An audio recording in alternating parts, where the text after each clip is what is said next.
आम्हाला शरद पवारांचा पराभव जास्त वजनदार आहे. ज्यांनी 19 सरकार कोणामुळे गेलं? तुम्ही आज हे फूट बीट घरात फूट वगैरे म्हणता, पण लोकांनी डायरेक्ट वोटिंग करून निवडून दिले ना 161 जण. ती फूट नव्हती काय? ती तुम्ही शिवसेनेला बाहेर काढलं.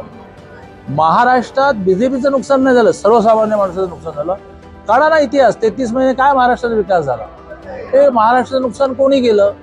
पवार साहेबांनी केलं. केंद्रामध्ये आम्ही तुमच्याबरोबर सरकार महाराष्ट्रात करतो म्हणून माझ्या 2 सगळं जग मानणाऱ्या नेत्यांना झुलवत कोणी ठेवलं? पवारांनी ठेवलं.